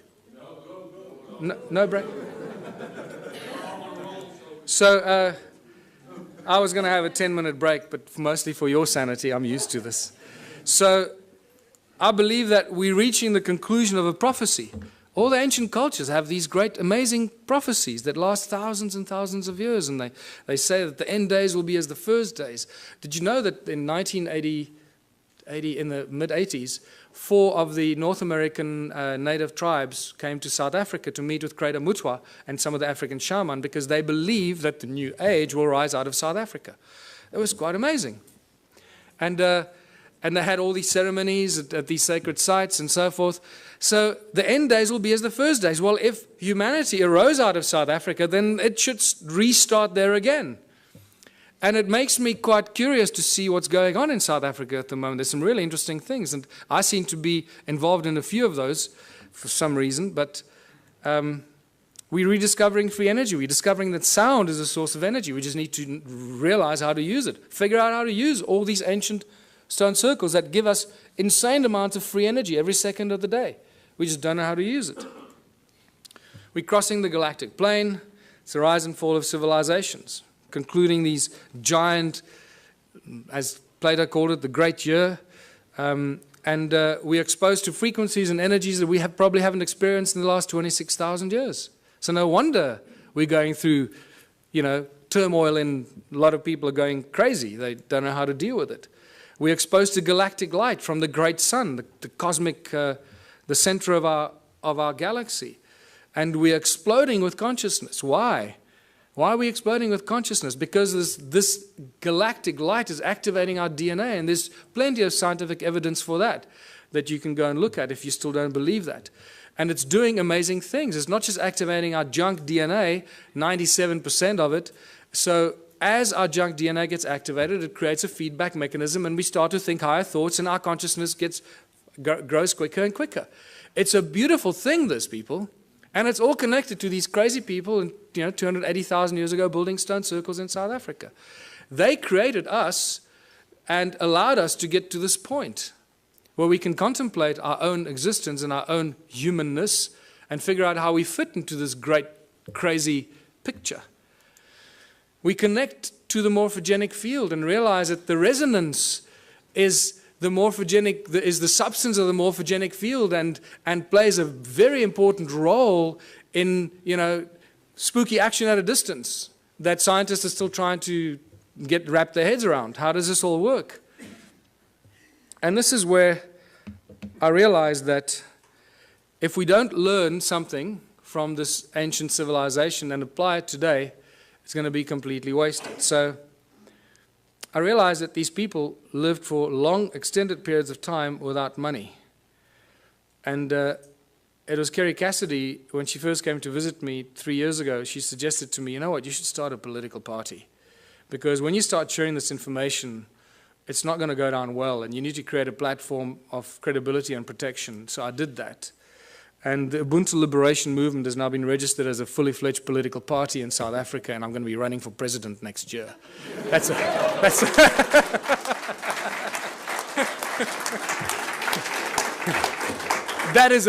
the funniest thing I've ever heard. But it's true.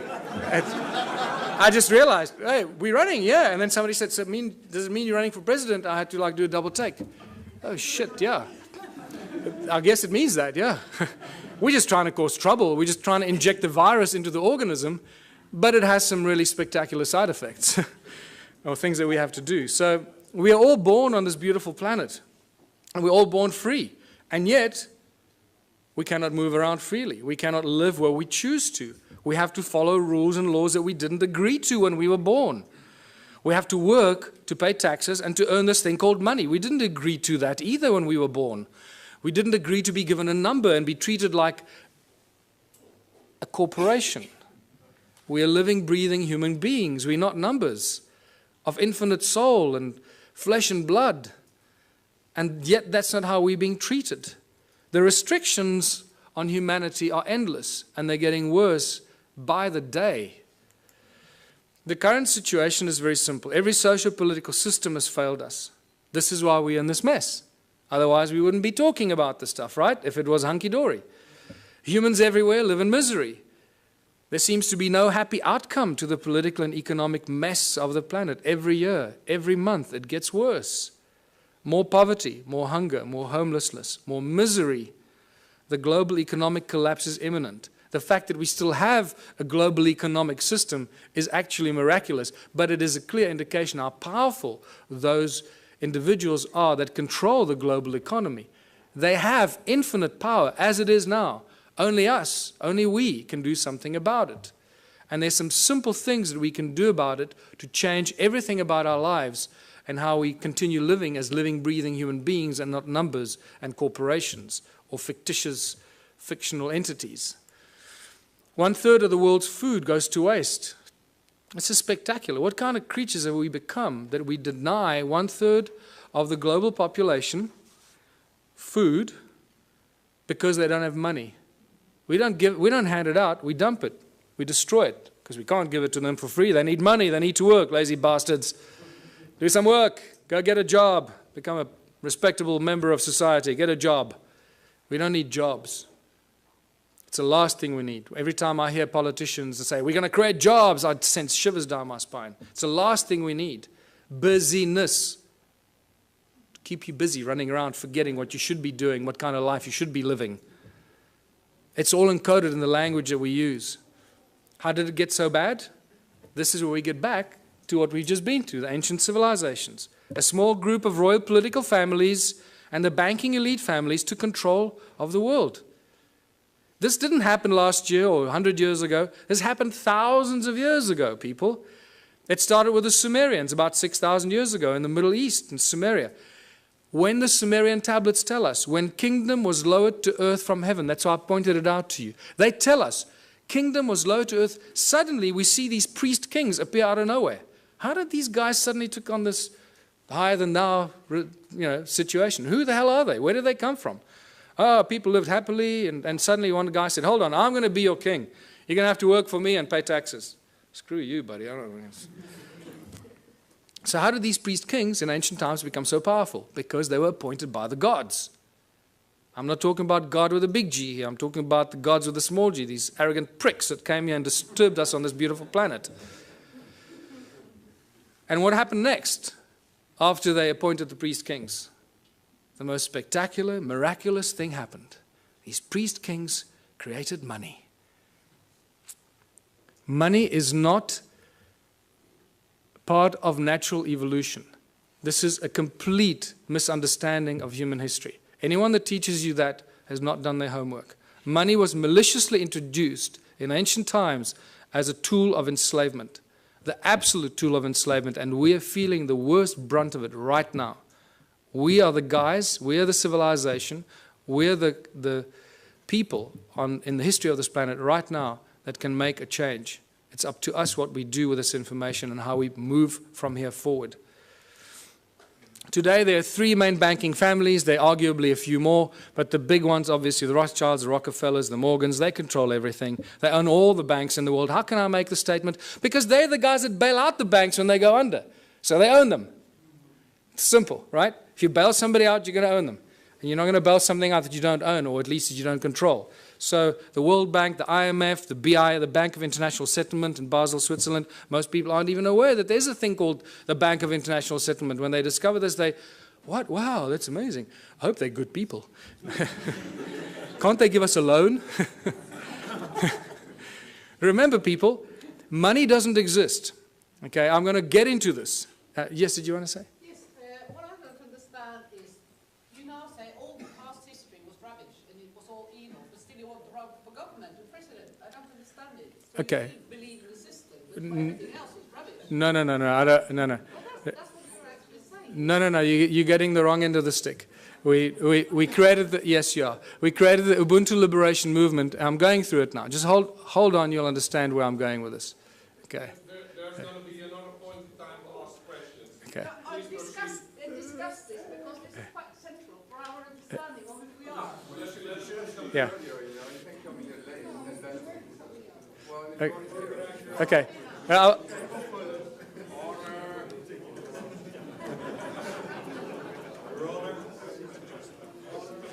Don't worry, you'll get it. You'll get it by the time we finish here. I'm sure you will.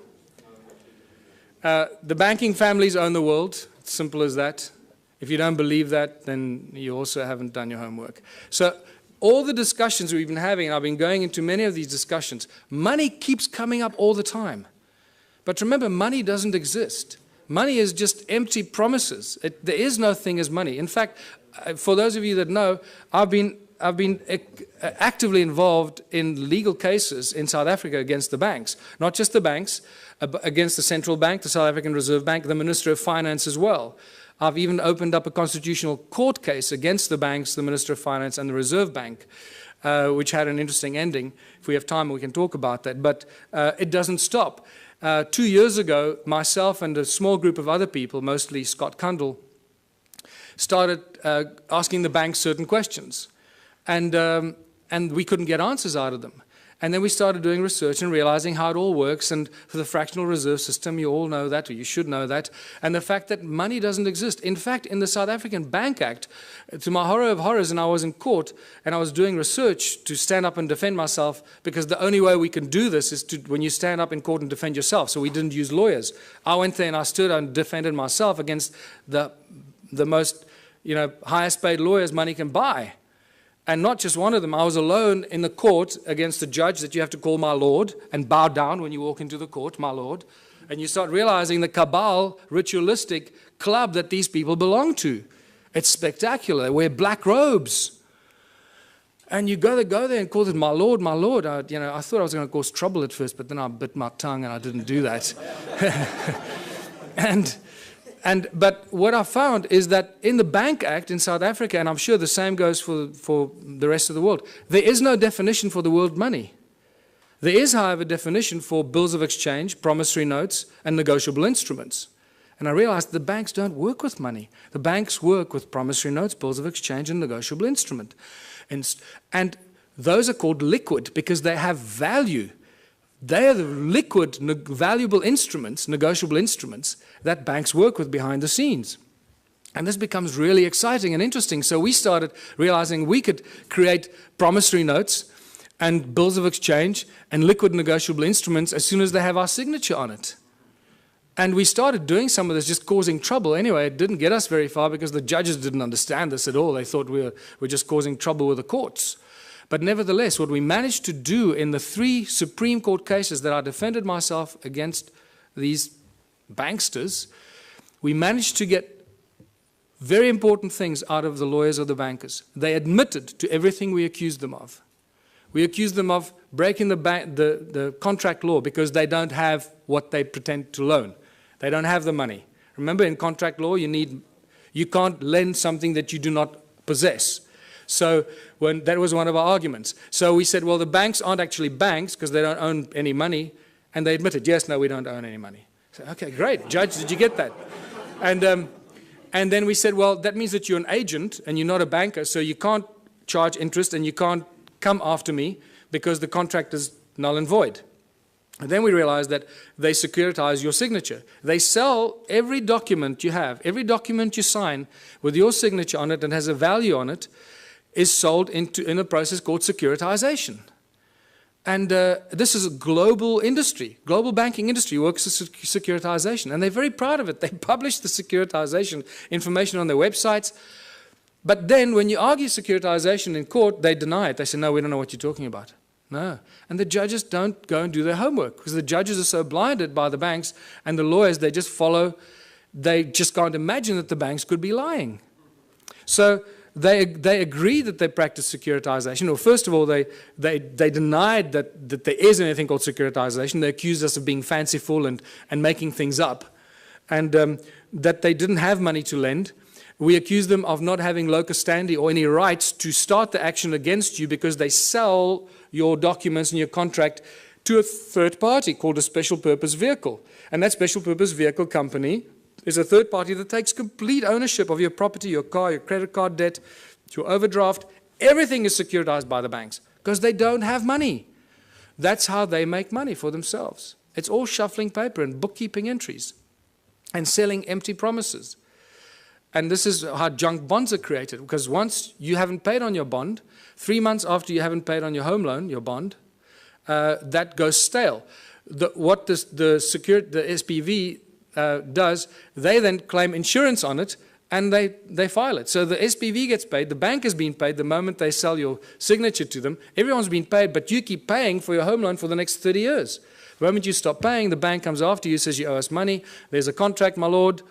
See, he signed a contract, he owes us money. And the judge doesn't for 1 second say, well, hold on, let's look at the validity of this contract. Do you have rights to this contract? Who owns the property? So this has now been exposed. We are this close in South Africa. Myself and Scott Kundle from New Economics Rights Alliance, we are this close from bringing down the banks. Yes. This close. Yes. So,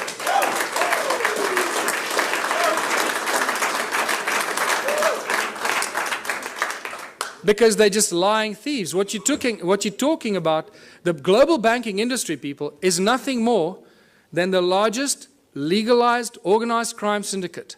That's what it is. So they're a bunch of criminals. We've got to do something about it to stop it. So I've got 2 cases against the banks now. One of 5 counts of fraud, which they haven't argued any of the points. They've argued why I'm claiming all the money that I'm claiming. They're not arguing any of the points. And Scott Kundle has got a case with the New Economics Rights Alliance, which has become the 3rd largest non-profit organization in South Africa in the last 6 months, about 160,000 members. He's launched a case of unconstitutionality against all the banks. We're about to launch criminal charges against the banks, full-blown criminal charges, because the evidence is just becoming overwhelming. And all it's going to take now, one judgment. If there are any mathematicians here, you can see the complete insaneness of this. Out of thousands and thousands and thousands of court cases, people against banks, not one person has ever won a case against the banks. Just think about that.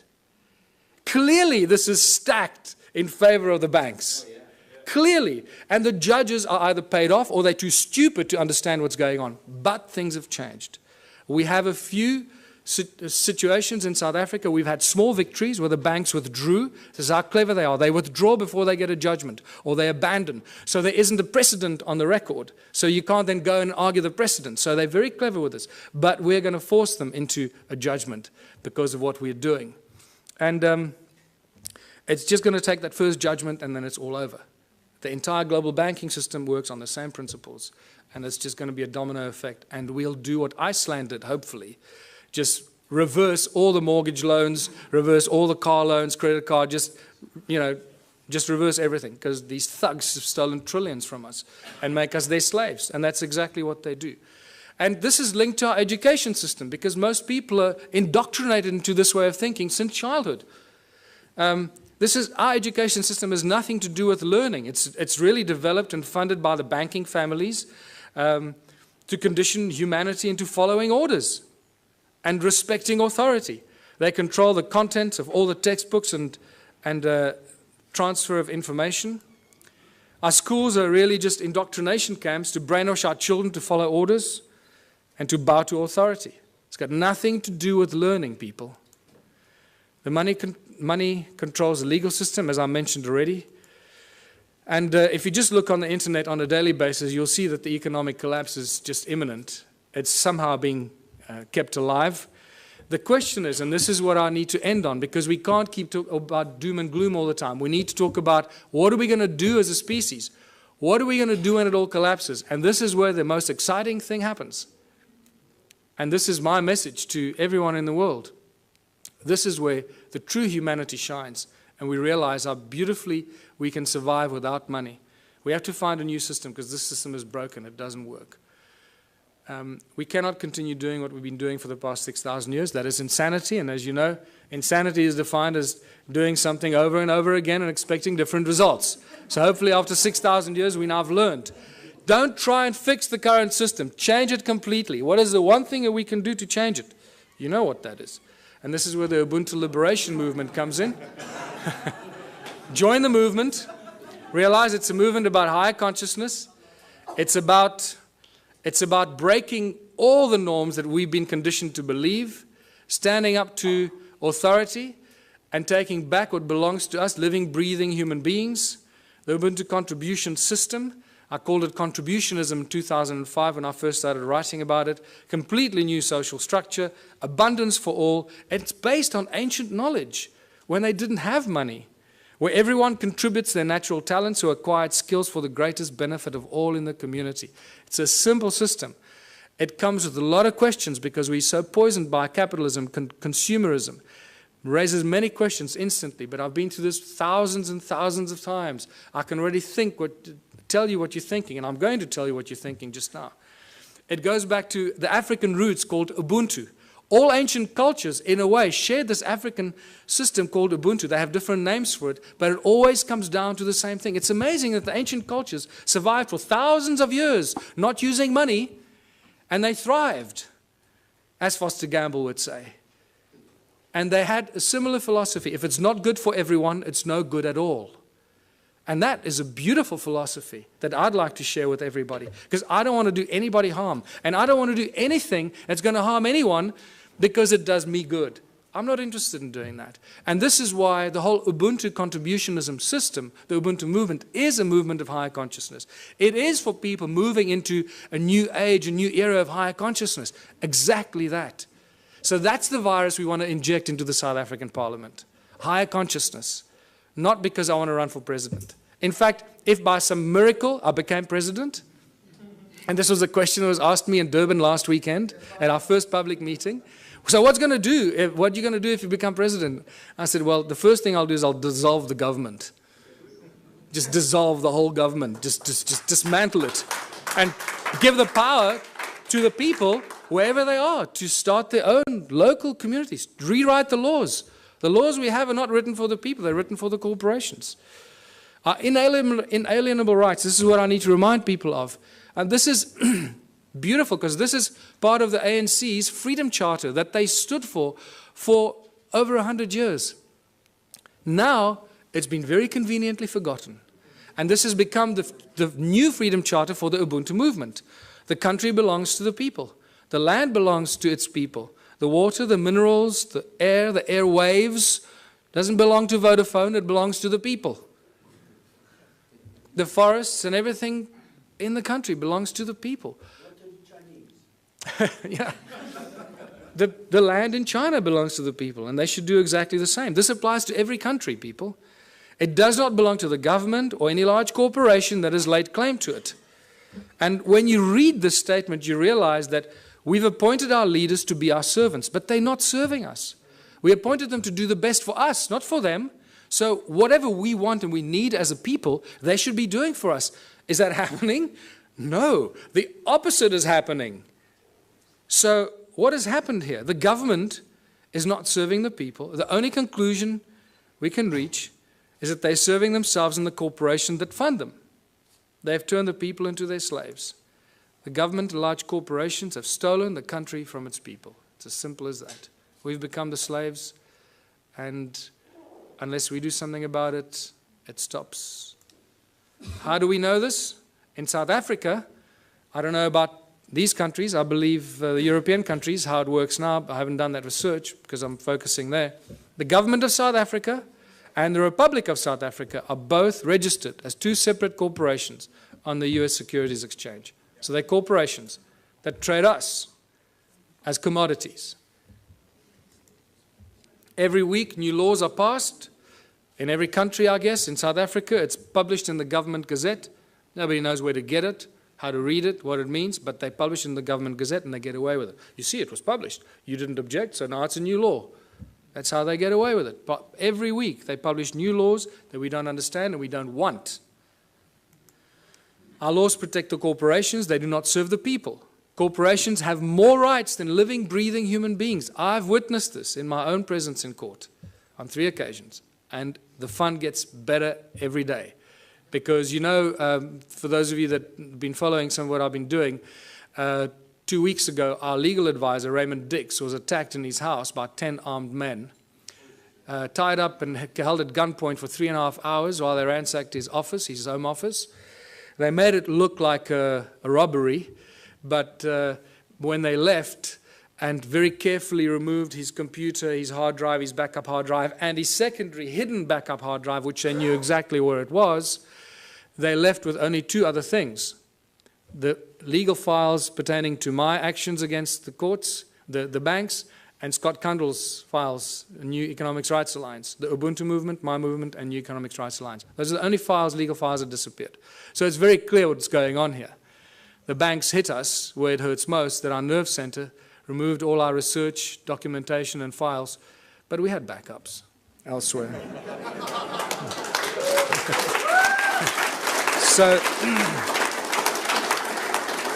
So now it's obvious, you know, if they take me out, they just created another martyr. So bring it on. I don't care. I know where I'm going. I'm going to sit on the right-hand side of Jesus.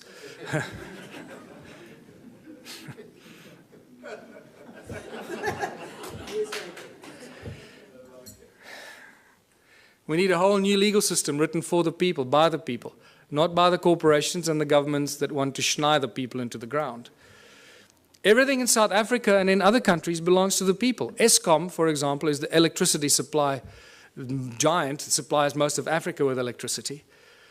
All the installations of Eskom belong to the people. The coal they use that they get out of the ground to charge us for the electricity belongs to the people because the coal belongs to the people. Sasol is the coal to liquid petroleum company that was paid for by the taxpayer. The technology was developed from German technology in the 1920s.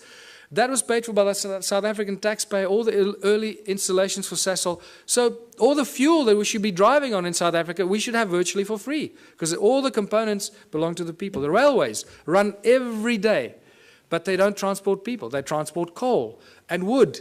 Everything for the corporations, nothing for the people. You can't catch a train anywhere in South Africa.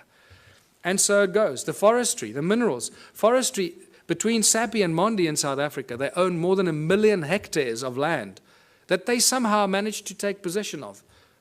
Who gave it to them? The people didn't agree to give it to them, but it belongs to them. So you can see how this theft of the land and all the inalienable rights of the people of the land have been stolen and given to corporations. So the government and the large corporations have stolen the country from its people. It's obvious. What do the people need? This is where we start seeing the beautiful side and how simple things can be. What do we need? We need food, water, love, friendship, homes, tables, chairs, knives, forks, gardens, clothes, technology, healthcare, arts and culture. We need everything that each and every one of you can imagine and beyond. We need everything, and we should have all of it because there should be no hurdles to achieving this and having that, right? We do not need money. Did you see money anywhere in that list? No, we don't need money. Money gets in the way. Money is the obstacle, is the hurdle to all progress. Money does nothing. People do everything. People plow the lands, grow the food, build the bridges, build the rockets, solve the mathematical equations, create the technology. People do everything. Money does nothing. Money is just the obstacle to all this incredible progress. People create the arts and the culture. Money does nothing. The origins of money goes back to Sumeria once again. These Sumerians, the first forms of money were really little clay tablets. They were tokens of exchange. And then eventually they started minting them, as you know. So for millennia, great minds have stood up against the abuse of humanity through money. It's not something new. Julius Caesar stood up against the money, the powers of money. It took back from the money changers the power to coin money and minted coins on benefit of all. With this new plentiful supply of money, he established many massive construction projects and built great public works. And we all know what happened to Julius Caesar. St. Thomas Aquinas in 1225 said that the charging of interest is wrong because it applies to double charging, charging for both the money and the use of money. In fact, church law in the Middle Ages forbade the charging of interest on loans and even made it a crime called usury, which we know very well today. And even Jesus in his last year of life, probably the only physical force he ever applied was threw out the money changers out of the temple because they were abusing the people. And this is by far the most cutting statement made in recent times, Thomas Jefferson, because this is what we find ourselves in today. I believe that banking institutions are more dangerous to our liberties than standing armies. If the American people ever allow private banks, remember all our banks in the world, virtually all the banks are private banks, private corporations, whose interest is making profit at all cost. So if the American people ever allow private banks to control the issue of their currency, first by inflation, then by deflation, the banks and the corporations that will grow up around the banks will drive the people of all property until their children wake up homeless on the continent their fathers conquered. That's where we are standing today. All over the world, this is the situation we're in. Money is the obstacle to all progress. It does nothing for society. It is the absolute tool of control by those that control the issue and the printing of money. That's why when I say they own the world, they do. They literally, physically own the world and each of one of our asses. It prevents the natural flow of free energy. And that is very important to this weekend's activities here. Money prevents the natural flow of free energy. So I beg you, everyone present here, remember, it's about free energy, not I'm going to make $1 billion out of this energy. Give it away for free. It'll come back to you in ways you cannot imagine. Do that one thing for humanity. If you find any source of free energy, don't try and make zillions out of it. It will kill you or they will kill you before you can get it out there. Money is the primary cause for the 7 deadly sins. We all know the 7 deadly sins, or have we forgotten them already?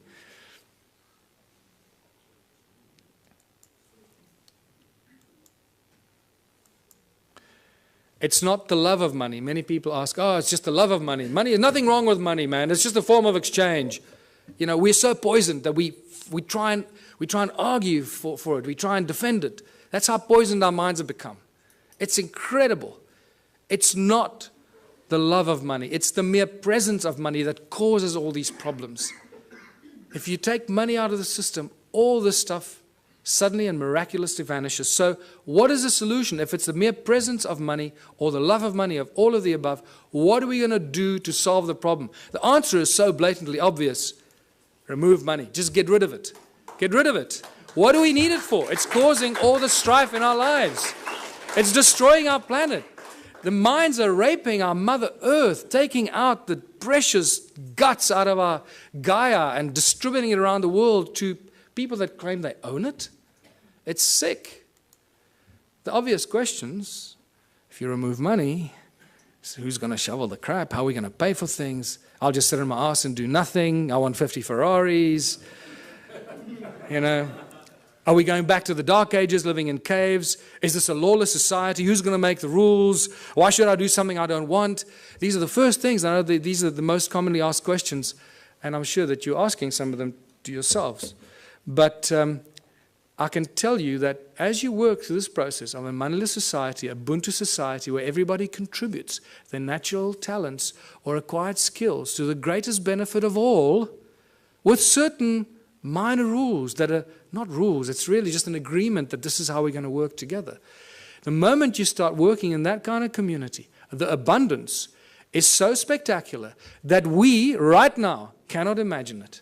It is not possible for us to imagine it until you start immersing yourself in this kind of thinking. And I call these the Ubuntu communities, as I said, where everyone contributes their natural talents or acquired skills for the greater benefit of all in the community. A new social structure for a new world and a new age. Abundance for all beyond our wildest belief. There are 5 mantras, 5 key points to the Ubuntu society. And it's not barter or trade. Everybody often jumps, a lot of people jump to the conclusion, think, oh, let's go back to barter. No. He who has more to barter or trade will eventually rule the roost. So you can't go to that system. If you have nothing to trade, what are you going to say? Well, I got nothing to trade, so I'll have to, kiss your butt. No. So the Ubuntu contribution mantra is the 5 points. No money, no barter, no trade, no value attached to anything greater or lesser than anything else. Because why? Each one of our contributions should be and is equally valuable. If you start telling, well, I'm a doctor, my time is more valuable than yours, you're barking up the wrong tree, brother. Okay. So, and the final one, where everyone contributes for the greater benefit of all in the community, because that is how you get rewarded. You get rewarded by the recognition of the people in your community. Isn't that the highest reward everybody wants and is trying to buy with money, is recognition and respect of others? In essence, ultimately, that's what most people really want, is just to be loved and recognized for what they've done. And they think they can use money to do that. And then when they make a lot of money, they get zillions in the bank, then they suddenly realize, oh, well, nobody loves me anymore. They all want to take my money. So let me spend my money and then people will love me. And that's generally what happens when they start paying for things and people love them more, when they start giving it away. So, united Ubuntu communities. In unity we thrive and anything is possible. Anything is possible. A world without money. There's no crime, no envy, no gluttony, no greed, no hoarding, no hierarchy. And the whole Ubuntu, the Ubuntu movement and the Ubuntu party has no hierarchy. Communities look after themselves. We have no central government. We don't have any central assholes trying to tell you how you should be running your life. No obstacles to any kind of progress. Because the solutions are simple and there are many bright minds here. We all know what the solutions are, what should be done to solve the problems, and somehow our politicians just can't get it right. They keep screwing it up, So don't ask the politicians to solve it. Give it to the scientists, give it to the farmers, give it to the engineers. They'll solve the problems for us. Ordinary people will. Politicians will do nothing. Transition will have to occur in simple steps that flow from one to the other. We can't go from zero to hero. We can't go from a moneyless-driven, capitalistic, consumeristic monster to a moneyless society that lives in harmony and zen, right? It's not going to happen. So if you go onto my website, the ubuntuparty.org.za website, I've started posting a number of papers on how the transition will take place. There's not time for it now, so I ask you, please go onto our website and check it out. It's beautiful. What's key here is that the small towns will probably play a very important part in the transformation, because in small towns and small communities, people will agree on things a lot quicker than in the big cities, right? So they will agree, okay, we need to get off the grid, we need to grow enough food for all of us, we need to make sure we got water, and they can go out and do it. We must create alternative energy for ourselves in our town, so if the grid goes down, we stay alive. And the small towns and villages will become the activators of this transitional phase. And I put together a few theories and ideas to give people ideas how to start doing this. It also goes into our education and schooling systems, where we stop sending your children to school. Please, I beg you, don't send your children to school. Don't do it. You're turning them into monsters. I've had a few of my friends in Johannesburg, in South Africa, that have not sent their kids to school. They are much smarter than the kids that go to school. And I'm not kidding you. They really are. They just learn from their parents, and they learn, and you'll find that often what happens with these kids, they start reading later. They might start reading a little bit later. But when they start reading, they become like these monster little readers. They just read everything. I mean, these little kids are reading books that other kids don't even dream of. And that's because they're not preconditioned by the schooling system. Energy, water, food, housing, arts and recreation. These are the things that small communities can take control of very, very quickly and establish it for themselves, make themselves go off the grid and be totally in control of their own destiny. And many, many community projects must be and should be attached to this activity. Absolute abundance on all levels. Once you start doing this, food, science, culture, community, abundance on all levels. Now I'm going to give you a small example. You've got to use your imagination here because there's not enough time now. We've got to finish off here. So imagine in the little town that I live, we've got a river, we've got a fish farm, we've got a dairy farm, we've got a bakery, we've got a wood factory, a metal factory. The community starts to work in these projects. The whole Ubuntu thing means that, and contribution means that everybody must contribute 3 hours a week towards one of these community projects. That's all you have to do, 3 hours a week. A little town of 1,000 people, it's 3,000 hours a week. No municipality or town council can afford 3,000 hours a week salaries for people to do this work. Can you see how that's dramatically shifted the status quo and the equilibrium? How much we can produce if we just work for 3 hours a week on basic projects. Producing milk, cheese, butter, fish, breeding fish, baking bread, growing vegetables, and so forth. So now the community has been doing this for 6 months or a year, and they've established abundance on all levels, where all the people in that community that participate, that's why I called it contributionism, that participate and add their talent and their skills and their time, get everything, not for free, but virtually for free, so cheaply that the rest of the stuff, and also there's a principle where you create 3 times as much as you need for your own community. And I structure everything in the Ubuntu philosophy on the sacred geometry principles, 3366. So you produce 3 times as much as you need for your community. Why? Because there'll be other communities that can't produce what you're doing, so you'll be actually helping them while they're helping you with the things that you can't produce. So, and by the end of that, there's so much abundance because you're doing it 3 times that whatever you don't consume in your own little village or town, what are you going to do with? You're going to make it available on farmers markets and stores in your town for the surrounding communities. The moment you achieved that state, you've created the domino effect. Because what's going to happen to all the neighboring towns? All the people from those towns are going to come buy your bread, your milk, your cheese, your whatever it is you produce. Because it's going to be a fraction of the cost they pay for it in their own town. There's your domino effect. There's your trigger point. So think about it from that perspective. At the outset, it sounds like a huge thing. Wow, how are we going to go from there to a moneyless society? I believe that I've just taken you through a very simplistic example of how small towns and small villages and communities can be the trigger points and the examples that start the domino effect. Once the first town is set up, it's impossible for the surrounding towns to stay alive. They will have to follow the same example. Otherwise, all their businesses will close down. And when they do close down, then they will follow your example. So either they will do it willingly or they'll be forced into it because of stupidity. In the Ubuntu communities, children follow their passion and their dreams. The education system changes completely. There are no classrooms. Children learn real, practical skills. So by the age of 16, they've done everything. They've baked the bread. They've worked in nuclear laboratories. They've built rockets. They've built homes. They've built earth ships. They've planted seedlings and grown fruit. And they'll be so wise by the time you're 16 because you've had all this experience. You'll be smarter than all the professors in the world thrown together today.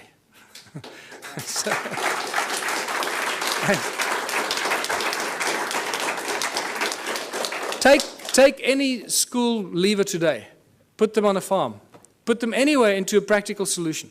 What can a person with a high school diploma do today? Absolutely nothing. We're useless to society. That's what they've created. Can you see the brilliance in their plan? They are so smart, these people. They. It's us, right?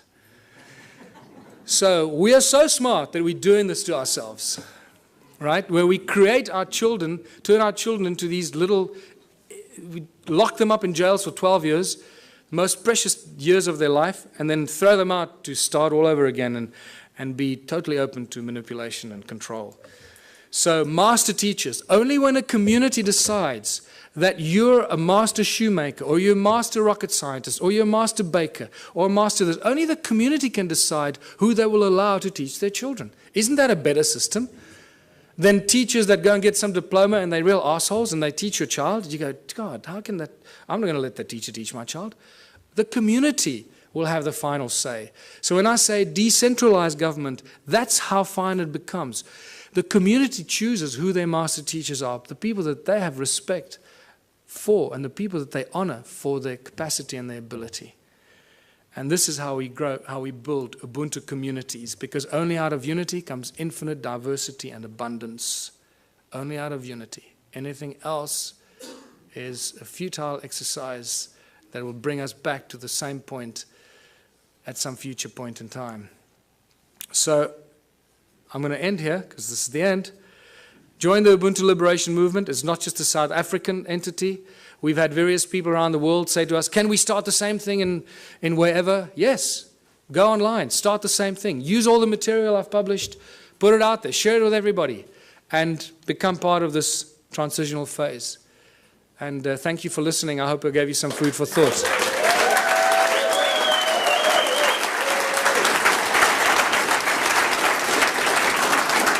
Thanks. Thanks very much. Please wait one moment.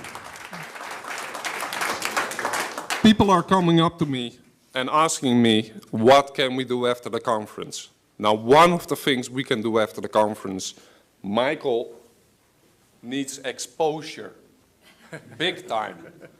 We need a bus going around. Everybody who has a Facebook page, a Twitter page, you just put one line, Michael Tellinger for president, and this website. People are going to pick it up sooner or later on the internet, and it's going to be recycled, recycled, recycled, recycled. It's safer, we're going to get the word out, and the ball is going to roll. Okay. Thank you.